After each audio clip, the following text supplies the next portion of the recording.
Let's go Dolphins! A potential move that could have a major impact on the entire AFC. We're not just talking about backups or players for training camp. No, this could be about replacing Tua. Yes, you heard right. The Dolphins front office may be preparing to go in an unexpected direction, considering potential trades for not one, but 4 quarterbacks, and the names involved will surprise you. We're talking top-tier college stars, former first-round draft picks, and a player who may have the raw talent to become the most dynamic quarterback Miami has ever had. The question is, why now? And what does this tell us about how the organization really sees Tua Tagovailoa going forward? Before we proceed, hit the like button if you're a true Miami Dolphins fan. And if you've been wearing aqua and orange for more than 2 decades, leave a comment saying, "Go Dolphins!" My heart bleeds aqua and orange. Alright, now let's dive into what may be the most crucial quarterback decision this franchise has faced in years. Now let's dive right in, because this is not your usual off-season rumor mill chatter. This time, there's real smoke, and where there's smoke, there's often fire. The Miami Dolphins are reportedly considering the possibility of trading for a quarterback this offseason.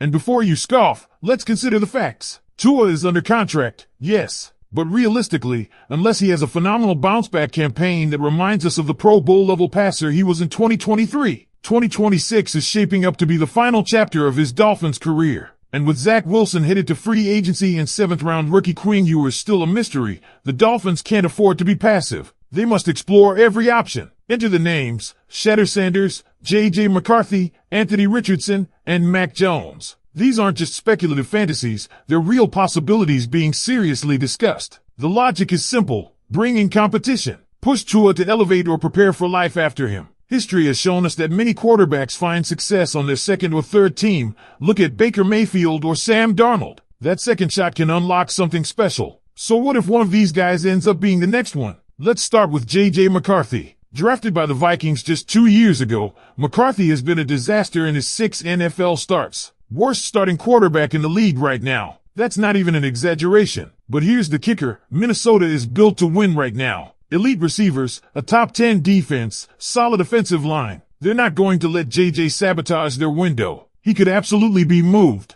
And the price? Probably a 4th or 5th round pick. Not bad for a recent top 15 pick. Yes, he's been awful, but maybe a change of scenery with McDaniel's guidance turns things around. Would it be worth the gamble? Then there's Shatter Sanders. The Browns took him in the 5th round, while the Dolphins passed multiple times, ultimately selecting Quinn in the 7th. Sanders got his first NFL start against the Raiders and, well, he was fine. Nothing eye-popping. His touchdown came on a long screen pass, and while he showed some flash with an off-script 40-yard bomb, he didn't look like the guy. Cleveland is likely to draft a quarterback early again. Sanders could be out and available. If you're Miami, are you confident enough in your scouting to take the plunge? Now let's talk about Anthony Richardson. This is where it gets fascinating. A freak athlete, 6 feet 4 inches, rocket arm, 4.3 speed, but raw. Like, really raw. He's inaccurate, makes poor decisions, and had protection issues that got him injured. 25 turnovers in just 15 starts? That's brutal. But for a 6th round pick or a simple pick swap, the potential upside is mouth-watering.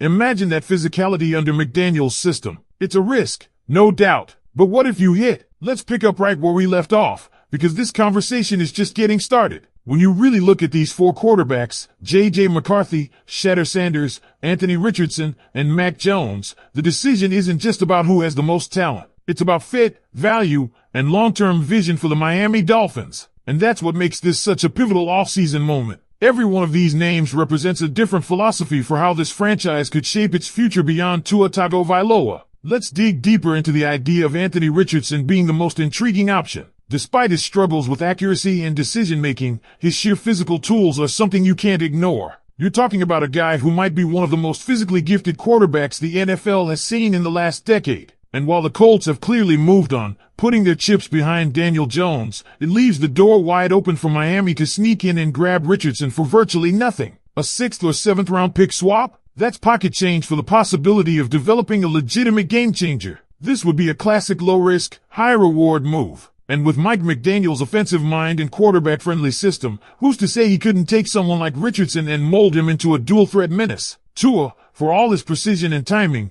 doesn't offer the escapability or physical upside that Richardson does. And in today's NFL, where teams are thriving with mobile, big-arm quarterbacks, Richardson might just be the mold breaker Miami needs. He may never reach his ceiling, sure, but what if he does? Now contrast that with Mac Jones. On paper, he's the safe choice. Reliable, accurate, competent, and that might be exactly why you pass on him. He doesn't bring anything revolutionary to the offense. In fact, while he can win games, he's not going to elevate your team in the clutch moments the way the elite quarterbacks do. That's the truth. You win with Mac Jones when everything else is working perfectly. But if Tyreek is out or the line collapses or you need someone to improvise under pressure, is Mac going to deliver? That's a tough bet, especially if the price is a fourth rounder or more, which is what it might cost to pry him from San Francisco. And then there's J.J. McCarthy, a total enigma at this point. The Dolphins could probably get him cheap, but do you really want to take on a guy who's looked completely overwhelmed in every one of his starts? Yes, he's only in his second season,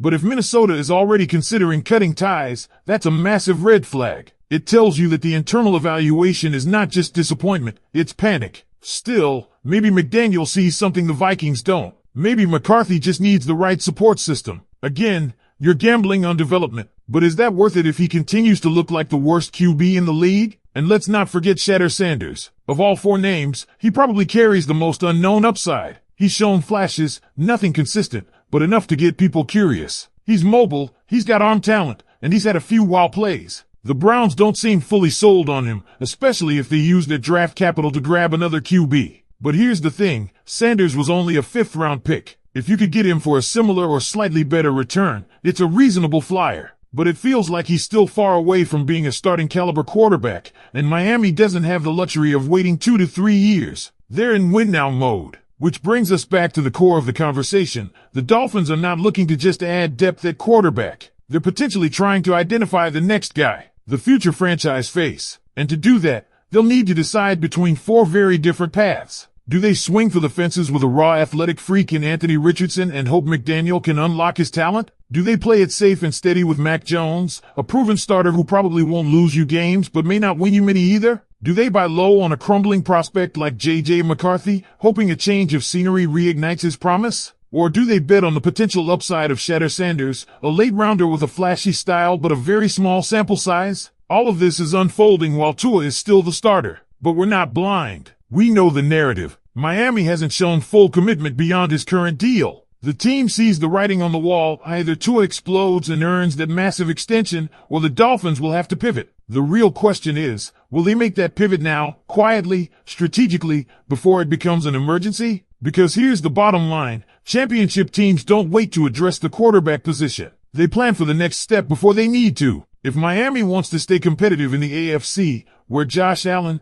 Patrick Mahomes, Joe Burrow, Lamar Jackson, and C.J. Stroud are all leading young, elite teams, they need to be proactive, not reactive. And maybe, just maybe, one of these trade targets could be the hidden gem that sets up the Dolphins for the next decade. Or maybe it's just smoke, and Miami sticks with Tua until the wheels fall off. Either way, it's a storyline worth watching closely, and one that could define the future of this franchise. If you're still with me, make sure to hit that like button, subscribe to the channel if you haven't already, and check out the videos on screen for more deep dives into Dolphins strategy. But most importantly, drop your thoughts in the comments. Which QB do you think the Dolphins should target? Or should they stay the course with Tua? Let's talk about it.